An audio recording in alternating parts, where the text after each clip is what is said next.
Trump est mercantiliste absolu. Lorsqu'il force la main au gouvernement israélien, mais lorsqu'il force la main aussi à des gouvernements arabes pour imposer son fameux plan de Riviera dans la bande de Gaza, mais attendez, la finalité, c'est quoi? C'est l'humanisme? Oui, peut-être, j'en sais rien. Franchement, je crois pas. Il n'a jamais démontré. La finalité, c'est un consortium américain. Eh bien, nous avons le plaisir d'accueillir ce matin en Zoom dans notre studio le docteur Frédéric Ancel. Et Frédéric, bonjour, Boker Tov. Bonjour, bonjour, cher Daniel. Merci d'être avec nous ce matin. Je voudrais que, avec vous, on essaye de faire un point, peut-être une analyse. On va d'abord partir, on va dire, de l'actualité autour de l'accord qui a été conclu et qui permet un cessez-le-feu, on va dire, fragile dans la bande de Gaza et aussi dans le nord. Mais après, je voudrais avec vous et avec votre expérience de géopoliticien, qu'on essaye de faire un zoom-out pour mieux comprendre un peu quels sont les intérêts, les rapports de force régionaux, pour mieux comprendre un peu ce qui est en train de nous arriver ici au Proche et au Moyen-Orient. Alors la première question, elle est directe. Vous pensez que l'accord qui a permis l'instauration du cessez-le-feu, le plan Trump, c'est quelque chose de positif pour l'État d'Israël, en dehors du fait que ça a permis la libération de tous les otages? Oui, je pense que la réponse est oui. Et je vais vous dire pourquoi. D'ailleurs, ça tient en deux points.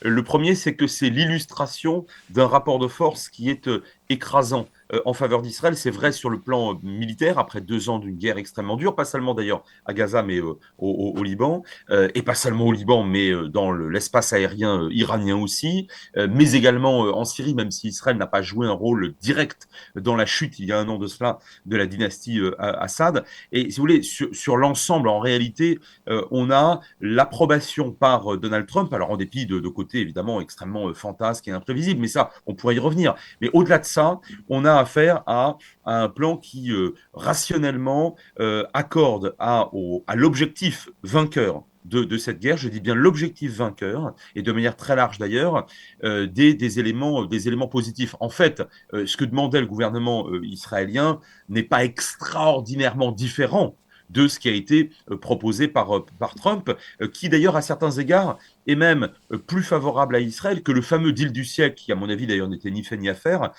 proposé par le suspensionné Trump il y a 7 ans maintenant, enfin 8 ans de cela. Donc je pense que c'est l'illustration d'une victoire et la reconnaissance d'une victoire pour Israël. Ça c'est le premier point. Le deuxième point, c'est le suivant. Il y a dans le plan Trump, là aussi la prise de conscience d'un retournement d'une partie très importante, en fait, de la quasi-totalité du monde arabe. Et j'ai même envie de vous dire du monde arabo-musulman.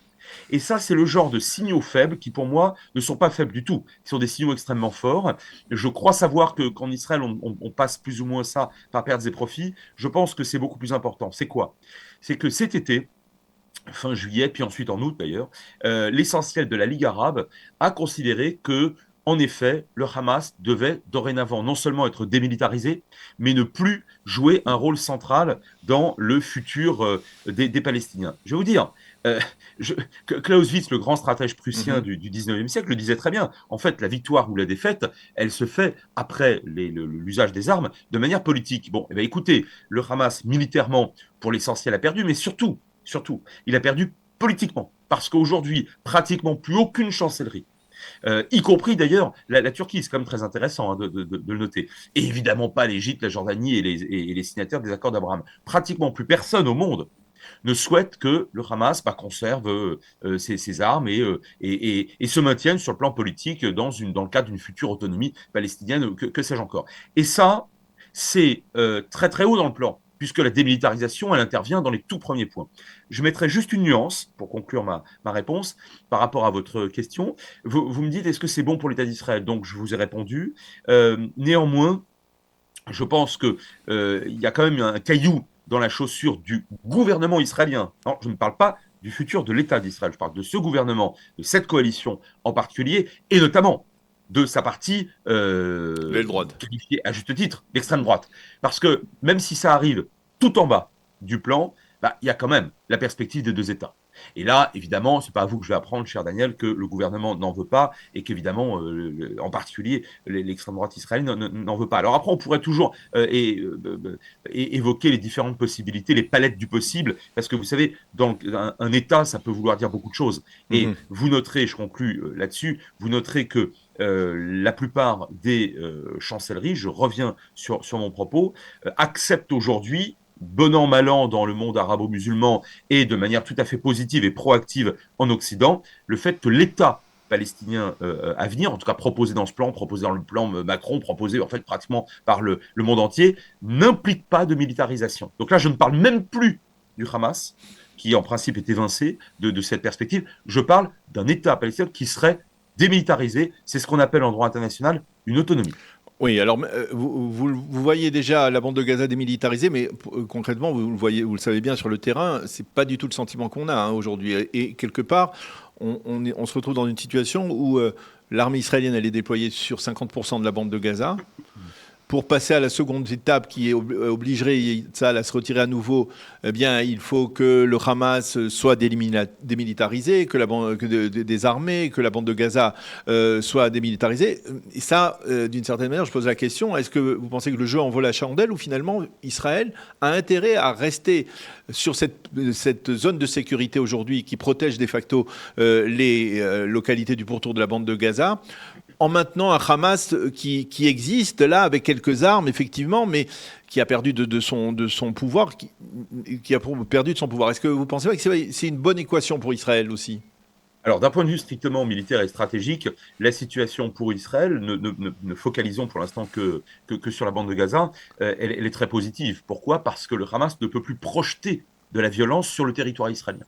Or, le gigantesque pogrom du 17 octobre a bien montré que, et les différentes attaques terroristes des années ou des décennies précédentes, devrais-je dire, a bien montré que c'était évidemment, et de manière parfaitement logique, ce qui était inacceptable pour Israël, qui d'ailleurs aurait été absolument inacceptable pour n'importe quel autre pays qui se respecte évidemment. Donc, de ce point de vue-là, à partir du moment où vous ne pouvez plus projeter de la violence, sauf évidemment à quelques hectomètres, donc quelques centaines de mètres, sur des soldats, par ailleurs harnachés, des soldats israéliens bien évidemment, au sein même de la bande de Gaza, et alors que vous avez perdu la moitié de votre territoire et que votre territoire est réduit à l'état de ruine, là je pense évidemment encore une fois au Hamas, qui est responsable de cette situation, même si je le dis incidemment, mais si là on parle géopolitique et stratégie, d'un point de vue humain, il faut le rappeler, la population palestinienne, celle qui vit encore malheureusement sous l'emprise du Hamas, vit dans une situation extrêmement, enfin tout à fait catastrophique sur le plan humanitaire. J'insiste, hein, cher Daniel, c'est le 7 octobre, le seul et unique responsable, Oui. c'est le Hamas. Et celui qui perpètre la guerre, d'ailleurs, en sachant parfaitement ce qui va se passer, à savoir une riposte massive d'Israël, c'est l'apocalyptique si noir là-dessus. Je pense qu'on sera, enfin, on s'en d'accord. En tout cas, il n'y a pas de problème dans mon esprit. Je ferme cette parenthèse. Donc, pour revenir à la situation strictement militaire et stratégique, écoutez, c'est la moins mauvaise pour Israël sur le plan militaire et stratégique, parce que lorsque vous employez à juste titre l'expression le jeu en vaut-il la chandelle, vous comprenez bien que, encore une fois, sur le plan strictement militaire, si Israël, avec l'aval des États-Unis, sinon ce ne serait pas possible, Oui. décidait d'en finir réellement avec le Hamas, le coût à la fois pour l'armée israélienne, le coût militaire pour les Israéliens, le coût humain pour la population civile palestinienne serait absolument, me semble-t-il, gigantesque et en fait rédhibitoire. Et d'ailleurs, c'est la raison pour laquelle, finalement, le gouvernement israélien, me semble-t-il, n'a pas cherché à aller jusqu'au bout. Aller jusqu'au bout, c'est quoi? C'est mener une guérilla dans des ruines et des tunnels dont on sait très bien que c'est extraordinairement mortifère. Maintenant, là où je vous rejoins sur le côté, enfin, je sais pas, peut-être sous-tend votre question en termes de nuances, c'est qui va aller assurer ce deuxième point fondamental de l'accord dont je parlais tout à l'heure et qui représente vraiment le triomphe, me semble-t-il, d'Israël, c'est-à-dire la démilitarisation du Hamas. Si c'est pas Israël, si ce ne sont pas des soldats américains qui n'iront pas, ne cherchez pas. Ça, avec Trump, c'est évident qu'ils n'iront pas au front. Si ce ne sont pas des soldats arabes, parce qu'aucun régime arabe ne prendra la lucinante responsabilité d'être perçu comme un nouvel occupant en quelque sorte arrivant dans les fourgons d'Israël. Ça, c'est pas possible. Si ce ne sont pas des Européens, d'abord pour les mêmes raisons, puis ensuite parce qu'il n'y a pas d'accord politique, donc on n'en verra pas de casquette Oui. européen. De toute façon, on a assez à se préparer face à l'Ukraine. Qui Personne. À part les Et Azéris, donc là, peut-être. on est dans une situation, en quelque sorte, gelée, qui permet au Hamas de dire, mais attendez, regardez, on n'a pas perdu, même si c'est de la Oui. fiction. On contrôle encore quelques dizaines de pourcents de la bande de Gaza, mais ça permet à Israël de montrer au monde entier qu'en réalité, la deuxième phase de l'accord, elle n'est pas respectée par qui? Par le Hamas. Voilà. Alors ça, c'est extrêmement important. Je voudrais aborder le front nord parce qu'il est très intéressant, le front nord, avec le Hezbollah qui reprend du poil de la bête et l'incapacité, on le voit chronique, du gouvernement libanais de désarmer le Hezbollah. Ça semblait joué d'avance, cette incapacité. On a du mal à comprendre comment on pouvait espérer, envisager que l'armée libanaise, avec un minimum de matériel, de moyens, de salaire dérisoires, eh bien, puisse désarmer les terroristes du Hezbollah. Que doit faire Israël, à votre avis, aujourd'hui? Est-ce qu'Israël réagit comme il faut en frappant à nouveau, par exemple, comme on a vu en éliminant le nouveau chef d'état-major du Hezbollah et en reprenant, on va dire, cette initiative contre le mouvement chiite? Alors, il y a plusieurs points. Le premier, d'un point de vue juridique, le 8 octobre de 2023, le Hezbollah attaque Israël. Oui. Donc là, les choses sont extrêmement claires. C'est un casus belli, ça ouvre à l'article 51 du chapitre 7 de la Charte des Nations Unies, alors qu'Israël, aux yeux même du droit international, depuis 2006, n'occupait rien du tout du territoire national libanais. Donc le Hezbollah a pris l'écrasante responsabilité d'une riposte, et d'une riposte là aussi massive de la part d'Israël. Ça, les choses là-dessus sont absolument claires. Le deuxième point, c'est que le Hezbollah, contrairement à ce que croient beaucoup d'Israéliens, n'est pas seulement un mouvement terroriste ou un mouvement militaire. C'est un mouvement créé en 82 ex nihilo par la République islamique d'Iran, et c'est important parce que je vais y revenir dans un instant, pour des raisons aussi, alors bien sûr c'est un proxy perçu comme tel par Téhéran et une épée de Damoclès au-dessus d'Israël et une espèce de garantie, qui n'a pas du tout marché finalement. Hein. On l'a bien vu il y a un an de cela exactement. Mais en tout cas, c'était bien sûr instrumentalisé pour cette raison-là, mais aussi parce que le Téhéran joue un panchéisme régional dont on a vu qu'il pouvait s'étendre aussi sur des milices en Irak, sur les Houthis du Yémen, etc. Et donc le Hezbollah, pour faire simple, fait aussi beaucoup de social. Donc quand vous êtes chiite libanais, que vous savez que votre communauté a été abandonnée socialement, humiliée à certains égards, parfois rejetée par les deux grandes autres communautés de ce territoire libanais, qui n'a jamais constitué un État d'ailleurs avant 1943, je le rappelle, à savoir les musulmans sunnites et les maronites. Qu'est-ce que vous faites? Vous votez lorsqu'il y a vote pour ceux qui vous représentent, pas nécessairement parce que ces gens-là hurlent à la mort toute la journée contre Israël. Et le problème d'un mouvement comme le Hezbollah, c'est ça. C'est qu'il est à la fois social, éducatif, identitaire, religieux, mais aussi, en l'occurrence, face à Israël, terroriste et militarisé. Donc c'est très difficile de déraciner un tel mouvement, d'autant que, vous l'avez bien rappelé, cher Daniel, le Liban est un État très faible, mais il est constitutionnellement. Alors on ne va pas revenir là-dessus parce que vos auditeurs le savent parfaitement. Mais donc, je pense que la moins mauvaise solution a été effectivement adoptée, en tout cas, pardon, la moins mauvaise situation pour Israël, puisque c'est la question que vous m'avez posée aux yeux d'Israël, prévaut aujourd'hui. C'est-à-dire que la 1701, la fameuse résolution, qui d'ailleurs a été, qui n'a pas été respectée par le Hezbollah en août, à partir d'août de 2006, donc la précédente guerre, en dépit des efforts internationaux, y compris d'ailleurs des efforts de la France. Hein, c'est intéressant ce point-là, on pourrait un jour y revenir. Mais le Hezbollah devait monter au-dessus, se replier au-dessus du Litanie, ce qu'il n'a pas fait. Et là, aujourd'hui, alors, soyons prudents. Pour l'essentiel, je dis bien pour l'essentiel, c'est-à-dire pour l'essentiel des combattants, dont beaucoup ont été neutralisés dans les conditions que vous savez l'an dernier. Pour l'essentiel des armements aussi. Oui. C'est respecté. C'est respecté faute de combattants, parce que le Hezbollah a perdu, parce qu'il a perdu la guerre. Mais attention, il n'a pas perdu complètement, parce qu'en réalité, la tête du Hezbollah ne se situe bien sûr pas à Beyrouth, ni dans la plaine de la Beka. Elle se situe évidemment à Téhéran. Mhm. Et là, de ce point de vue-là, Israël l'an dernier, enfin N'est non, pas pardon, allé oui, l'an jusqu'au bout. dernier, mais en juin, oui, notamment en juin 2025 surtout, a démontré que l'espace aérien iranien était nu. C'est toujours le cas aujourd'hui, hein, sur le plan militaire. Oui, oui. Et que le continuum aérien entre Israël, donc la Syrie, bien sûr, débarrassée des Assad, l'Irak pour l'essentiel, et donc une partie de l'Iran, était ouvert au F-35I.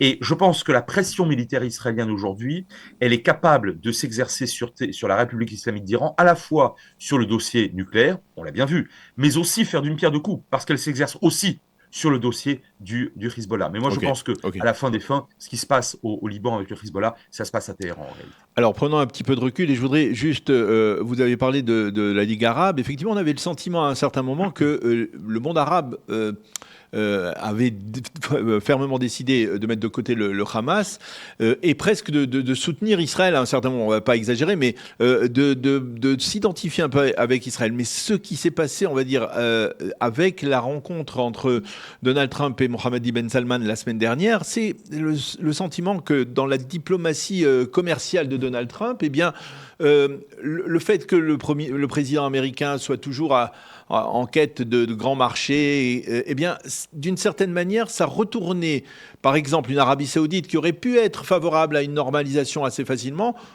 Eh bien, les Saoudiens se disent, ben, à partir du moment où on est en train de signer un accord de coopération stratégique avec les États-Unis, qu'on va recevoir les F-35, qu'on va recevoir du nucléaire civil, pourquoi normaliser avec Israël? Pourquoi se mettre les Palestiniens à dos?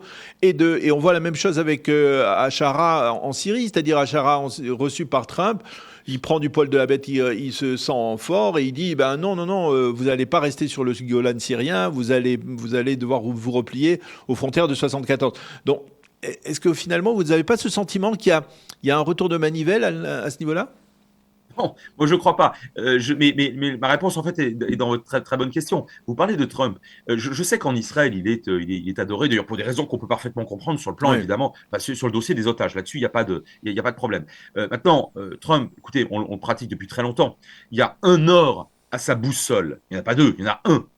C'est le mercantilisme absolu. Je oui, me permets de vous rappeler, cher Daniel, mais vous le savez, que le premier voyage officiel dans la région de Donald Trump, c'était le premier d'ailleurs, lors de son premier mandat, hein, lorsqu'il est arrivé au pouvoir, c'était en Arabie Saoudite, où il avait sacrifié à une danse du sabre tout à fait ridicule. Mais pourquoi? Parce que l'Arabie Saoudite est extraordinairement solvable d'une part, d'autre part, elle est extraordinairement demandeuse de soutien et de protection. Alors, je sais que beaucoup d'observateurs très paresseux ont considéré, et contempteurs permanents des États-Unis, ont considéré ces dernières années que MBS mettrait plus tous ses œufs dans le même panier et irait chercher ici un soutien chinois, ici un soutien russe. C'est ridicule. J'ai toujours affirmé que les États-Unis. ah, vous ne pensez pas que Donald Trump a conclu ces accords pour récupérer l'Arabie Saoudite des mains de la Turquie, de la Russie ou de la Chine?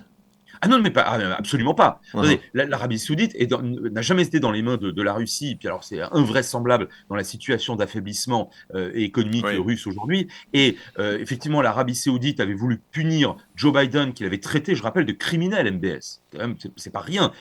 Ad hominem quand même. Hein. Et donc avait dans le cadre du rabibochage, enfin en tout cas de la reprise des relations diplomatiques avec Téhéran, avait voulu montrer à Joe Biden qu'il pouvait très bien aller chercher comme invité et comme parrain Monsieur Xi Jinping. Point.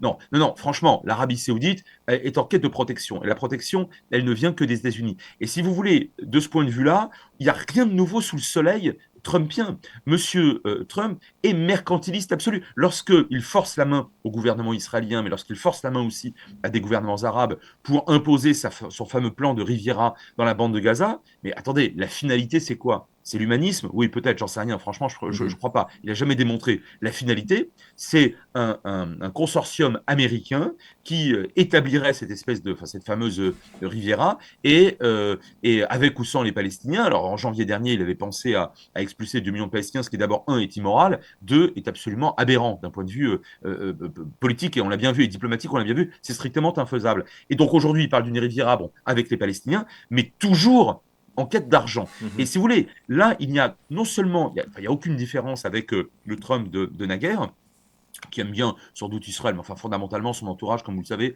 à part Marco Rubio, s'en Ouais. fiche complètement quand on n'a pas affaire. à des gens qui sont défiants Ouais, ouais. vis-à-vis d'Israël. Hein. C'est plus les néoconservateurs des Oui, années, oui, ça, de on 2000. le sent bien. Voilà. Bon. Alors, si vous voulez, Trump, moi, je ne, pour moi, enfin, moi, j'en ai jamais fait quelqu'un d'extraordinairement Bon. constructif parce qu'en réalité, il ne pense qu'au mercantilisme absolu. Maintenant, l'Arabie Saoudite, là aussi, un rappel juste avant le 7 octobre. Souvenez-vous, cher Daniel, que MBS, pas n'importe où, hein, sur Fox News, annonce quoi lorsque le journaliste lui dit, bon alors, la reconnaissance d'Israël dans le cadre des Il dit accords c'est d'Abraham, imminent. alors, il dit que ce n'est qu'une question de temps, et si ma mémoire est bonne, il parle d'un temps très court, Ouais, peut-être même ouais. de quelques semaines. Or, à l'époque, on est très très loin de toute perspective d'établir un État palestinien. Donc, moi, je pense que MBS est un pragmatique. C'est quelqu'un qui cherche à conforter une véritable alliance, en fait, à aller chercher une véritable alliance qui n'existe pas formellement, en tout cas, avec les États-Unis, puisque l'accord du Quincy de 45, c'est pas vraiment une alliance militaire. Il est en train de le faire parce que ça rapporte beaucoup d'argent à M. Trump. Moyennant quoi, et là je vous rejoins, pourquoi irait-il aujourd'hui reconnaître formellement l'État d'Israël, c'est pas tellement qu'il craint les Palestiniens, il s'en fiche complètement, MBS, Oui, il avait dit à mot découvert, mais un clergé wahhabite qui reste quand même défavorable, et une bien sûr. partie du monde arabo-musulman évidemment, qui reste défavorable à ça, alors qu'en sous-main, je peux vous le dire, il obtient déjà, au titre de sa neutralité bienveillante, c'est le moins qu'on puisse dire quand même, hein, sur la guerre à Gaza, et je ne vous parle même pas des Émirats qui, eux, sont carrément alliés d'Israël aujourd'hui, enfin, il n'y a pas d'autre terme à employer, bon. Alors qu'il bénéficie donc d'un certain nombre de renseignements et sans doute d'ailleurs de matériel, hein, high-tech israélien. Donc, il a l'avantage sans l'inconvénient. Donc, moi, je pense que MBS, enfin, l'Arabie Saoudite, ne reconnaîtra pas à court terme l'État d'Israël. Ça n'en fait pas un État défavorable. Et à côté de l'Arabie Saoudite, les Émirats sont littéralement alliés, Bahreïn est littéralement allié, le Maroc n'est pas allié Oui, militairement, mais enfin est extrêmement proche, y compris maintenant sur oui. le plan militaire d'Israël. Quant aux autres États de la Ligue arabe, il faut voir aujourd'hui comment dirais-je, leur capacité de nuisance vis-à-vis d'Israël, elle est nulle Nul, en oui. réalité. Et vous savez très On est bien que depuis le d'accord. printemps arabe, la Ligue arabe On est d'accord. aujourd'hui est quand même une entité Alors, devenue extrêmement faible. Alors, Frédéric Ancel, une dernière question. On aurait envie de discuter avec vous encore pendant longtemps, mais le temps qui nous est imparti se termine. Il nous reste 2 minutes. Je voudrais justement revenir sur votre dernier ouvrage. La guerre mondiale n'aura pas lieu, aux éditions dit Jacob. Pourquoi êtes-vous si sûr qu'une guerre mondiale ne peut pas avoir lieu? Parce que il faut bien avouer qu'à certains instants de cette guerre que nous avons vécue ici en Israël, eh bien, on a eu le sentiment que le conflit pouvait déborder et devenir un conflit mondial. Alors, en 1 minute 30, je vous remercie beaucoup, cher Daniel. Il y a 7 raisons, mais je n'en donnerai qu'une seule. Il y a 7 raisons que je développe dans mon modeste ouvrage. Je vous en donne 2 en 2 phrases. La première, c'est qu'il n'y a pas de syndrome de ce que j'appelle l'été 14, c'est-à-dire en Europe, 2 blocs antagonistes, 2 alliances militaires multiétatiques antagonistes qui fonctionnent bien, dont chacun fait fonctionner donc là le mécanisme et donc qui permet l'effondrement malheureusement dans une guerre, et en l'occurrence mondiale, parce que plusieurs de ces États-là disposent évidemment de territoires très importants sur l'ensemble de la planète. Il n'y en a pas. Il n'y en a pas. Il y a une seule entité de ce type-là, c'est l'OTAN. Et je vous laisse apprécier la santé de l'OTAN aujourd'hui. Il n'y en a aucune autre. Autrement dit, aujourd'hui, on ne peut pas imaginer un affrontement entre différents blocs. Et il n'y a certainement pas de bloc sino-russe, contrairement à ce que disent là encore beaucoup d'observateurs trop paresseux. Et enfin, une deuxième, en tout cas, la dissuasion. La dissuasion joue beaucoup, pas toujours, mais presque partout depuis la nuit des temps, non seulement la dissuasion nucléaire, mais la dissuasion même entre petits États. Hein. Et ça, c'est très, j'allais dire, c'est très jabotinskien, cher Daniel. Tu peux m'attaquer, mais je te préviens, si tu m'attaques, ça coûtera toujours beaucoup plus cher que si tu ne le fais pas. Et je vais te dire pire, mon ami adversaire ou ennemi, eh bien, ton objectif, tu n'es même pas sûr de l'atteindre. Et aujourd'hui, sur la planète, sur les 193 États qui existent aujourd'hui et qui sont représentés à l'Assemblée générale des Nations Unies, je peux vous dire qu'il y en a une bonne vingtaine qui aimeraient bien faire la guerre et qui ne la font pas, qui ne la feront pas, parce que la dissuasion continue de prévaloir. Eh bien voilà, on a réussi à insérer dans notre entretien Jabotinsky et le mur de fer. Merci beaucoup Frédéric Ancel pour tous ces enseignements et cette analyse très pertinente. Et je dois rappeler justement, à la demande de notre ami Claude Breitman, que nous avions également enregistré cette semaine, que vous serez le 7 décembre, hein, le dimanche 7 décembre, c'est bien cela ? Oui, oui, c'est ça, absolument. Dimanche 7 À 19 décembre, heures. au collège, au sein du collège de Natania, du collège supérieur de Natania, avec les amis francophones du collège de Natania, à l'invitation de Claude Breitman, vous nous donnerez une conférence. Quel sera le thème? Alors, le thème, ce sont les questions mémorielles, hein, et ce qu'on fait en géopolitique de la mémoire, à quoi correspond la mémoire, y compris lorsqu'elle est très douloureuse sur le plan géopolitique, pas seulement en Israël, mais également dans des pays passionnants comme l'Arménie ou le Rwanda. Eh bien, on vous attend ici de pied ferme pour cette conférence. Merci beaucoup encore, Frédéric Ancel, d'avoir Merci à été vous. avec nous ce matin. Bonne journée, à bientôt.